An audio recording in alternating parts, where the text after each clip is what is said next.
Hello and welcome back to another episode of Badman Reviews. We're back, revamped and alive. We have awesome new thumbnail art, amazing new lighting. Like, look at this.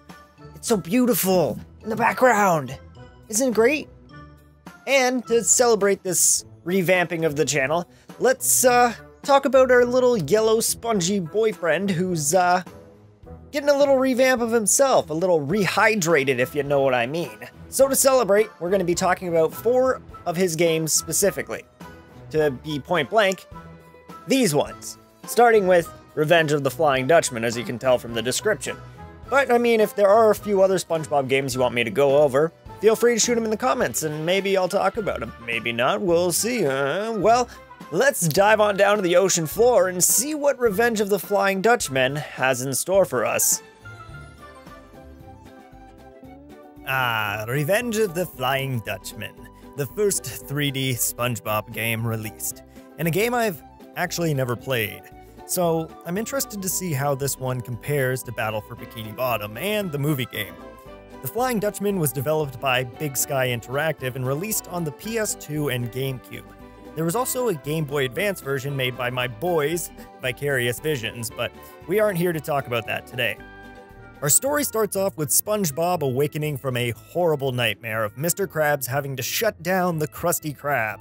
So to get over these terrible dreams, SpongeBob decides to play fetch with his favorite pet snail, Gary.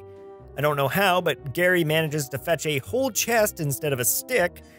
Obviously, SpongeBob decides to open this chest Gary brings him, even though it says directly on it, "Danger, do not open."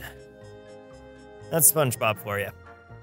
Obviously, this goes badly for SpongeBob, and he releases the Flying Dutchman into his home, and before the Dutchman can steal SpongeBob to be in his ghastly crew forever, SpongeBob instinctively is like, hell nah, brah, you can take Gary instead. Wait a minute, that doesn't sound right. SpongeBob would never do his snail like that. SpongeBob loves Gary. Right? I'm pretty sure SpongeBob loves Gary. Hey, editing Badman, play it back and remind me if SpongeBob loves Gary. More than a pet, you're my best friend. Too cool to forget, come back, cause we are family. And forgive me for making you wanna roam. Yeah, that's what I thought. Anyways, SpongeBob does the bad, Gary does the scared, and now we're on our way to save the world. And, geez, these controls are bad. Like, floaty and not super responsive. Anyways, SpongeBob can tell the future because Mr. Krabs is shutting down the Krusty Krab.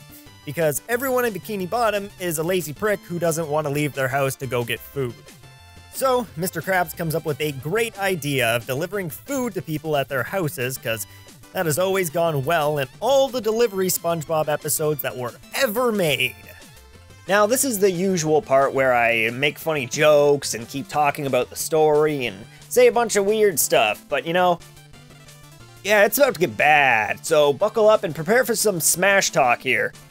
Yeah, it's downhill from here. Before we even start talking about the next level, let's just break down some of the dumb crap I've noticed so far.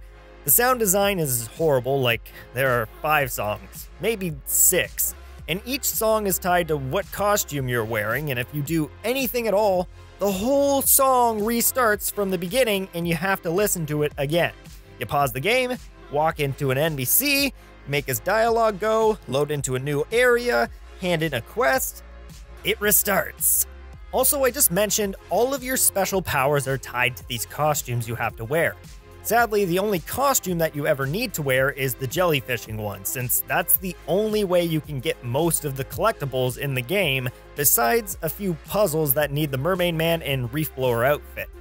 And every time you load from one area of the game into another one, it automatically puts you back into the standard SpongeBob outfit, which has no powers to it, so you have to walk over to a tent, change your costume again, waste a bunch of time, re-listen to the same song, restart over for the 10th time, and I really hope you like this song because you're gonna be listening to it a lot. Anyways, the next part of the game has you delivering Krabby Patties for Mr. Krabs, which consists of walking in a straight line from point A to point B, then doing a little bit of platforming, then an actual enjoyable platforming segment, and then back to walking in a straight line but timed this time. For a 3D platformer, the platforming part of the game seems to be very little to non-existent. On top of that, the enemies that are supposed to be in your way to challenge you are kind of just pushovers. I spent most of the game just ignoring them and walking around them. They really could have just not been there at all, and I wouldn't have noticed a difference. And that's the game. I mean, I could go a bit on from this, but it's pretty much the same from this point forward. Go to a few different areas that aren't from the TV show, and a few that are, but barely resemble what they look like in the actual show. Get some collectibles that are pretty much the exact same in every level, and then watch a cutscene, finish a really dumb puzzle, and that's it. Yeah. I'd also like to point out there are 0 boss fights in this game, anywhere, besides the final boss. I mean, there's this clown, but I'm not sure if this counts as a boss fight. NANI?! お前はもう死んでいる。I'd also like to point out I had to look up a guide for this game because I got stuck in Chum World trying to find Plankton, and not realizing that he doesn't show up till you've collected all of the collectibles in all of the other areas, even the area you unlock after this one. I would assume in a collectible game, collecting everything would be part of a 100% bonus completion thing, but no, you have to collect all of the collectibles to beat the game. And collecting all of the bonus stuff, like money and jellyfish, doesn't give you any 100% ending. It doesn't change the ending. It's just there as a way to buy progress into the next level.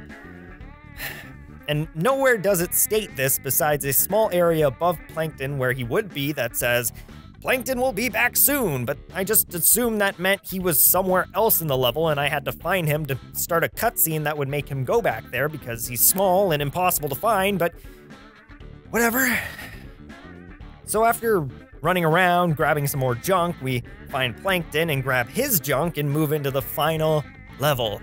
I would have loved one redeeming thing about this game. Maybe a good story or gameplay or funny jokes or animation. Just one thing. Maybe a good final boss fight, you know?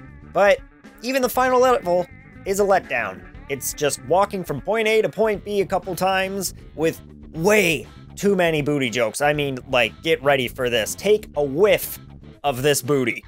Booty! Booty? Booty, booty, booty sack. Booty, Booty. booty, booty! Fresh booty? Booty, booty thieves. Booty thief. Booty, booty, Booty. booty. Playing with my booty, best booty. Booty. Booty. Booty. Booty that! And to top it all off after that, you get to see some of the most cringeworthy animations of the Flying Dutchman I have ever seen.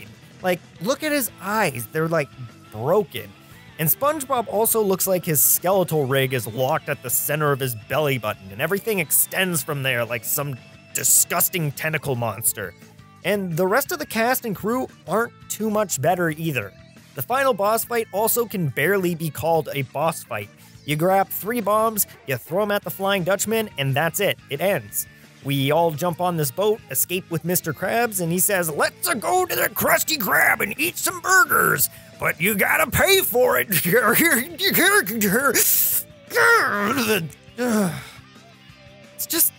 It's disappointing. I really wanted to go in enjoying this game. I was expecting to enjoy this game. I was expecting it to be like Battle for Bikini Bottom. Not as good, but not to this level of bad. I was trying to find some enjoyment while playing it, but it just wasn't there for me. The camera controlled badly, the controls felt bad, the music was a repeating nightmare, the story was shallow and empty, the jokes fell flat as every joke I've ever made in my entire life, and I really hated it all. If there was one good thing about this game, it was that Clancy Brown actually voiced Mr. Krabs in this game, but I mean, I think Mr. Krabs already has his opinions on this game. Get the fuck out of here! For our first adventure into 3D SpongeBob games, this was a piece of trash. I mean, I can imagine if I played it as a kid, I'd have some sort of nostalgia for it, but it just wasn't there for me.